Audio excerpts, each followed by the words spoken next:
আসসালামু আলাইকুম ওয়া রাহমাতুল্লাহি ওয়া বারাকাতুহু।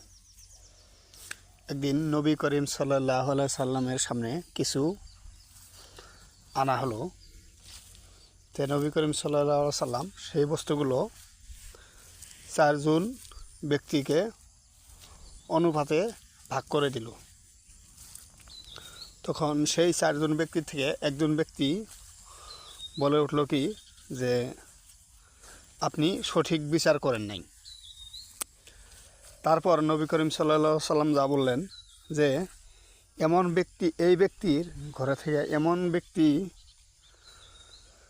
জন্ম হবে যারা কিনা দিন ও ইসলাম থেকে ভেঙে যাবে।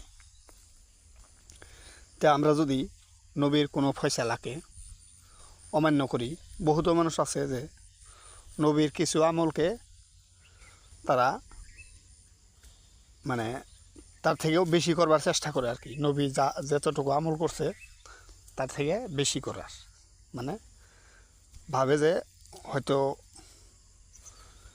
নবীর টাইমের কথা আর আঙ্গের টাইমের কথা বহুত কম বেশি আছে, সেটা ভেবেই তারা কী করে বেশি আমল করার চেষ্টা করে। তা আমরা যদি বেশি আমল চেষ্টা করি তাহলে কি হবে, নবীর থেকে বেশি আমল তো কেউ করতেই পারবে না। তারপরেও যদি কেউ করার চেষ্টা করে আর মনে মনে ভাবে যে হয়তো নবী ছিলেন, ওনার তো সম্পূর্ণ গুনাহ খাতা মাফ করা হয়েছে, তাই আমরা আরও একটু বেশি বেশি করি, তাহলে কি হবে, এই সেই মানুষগুলো কিন্তু দ্বীন ইসলাম থেকে লাহে লাহে সরে যাবে। তো বর্তমান যুগে দেখা যায় যে বহুত মানুষ এরকম আছে যারা মানে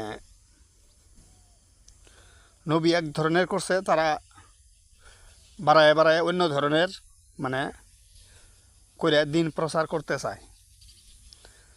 আর তারপরে এটা ভাবেন না যে মোবাইলের দ্বারা যে বেশি দিন প্রচার করে এটা বাড়াবাড়ি হয় না। কিসের জন্য হয় না, যে নবী করিম সাল্লাল্লাহু আলাইহি সাল্লাম বলছেন যে আমার যদি কোনো একটি কথা জানা থাকে সেই কথাটা কী করো, সবাইকে জানাইয়া দাও। তো এটাও একটা হাদিস যে নবী করিম সাল্লাল্লাহু আলাইহি সাল্লাম যখন কিছু বন্টন করে দিল তখন ওই ব্যক্তি বলল যে মানে আপনি উচিত বিচার করেন নাই। তো যদি এই কথাটা কারোর জানা নাও থাকে সেই হিসেবেই জানাই দেওয়ার দরকার বলে মনে করছি। আর জানিয়ে দিলাম যে নবীর মানে ফয়সালাকে কেউ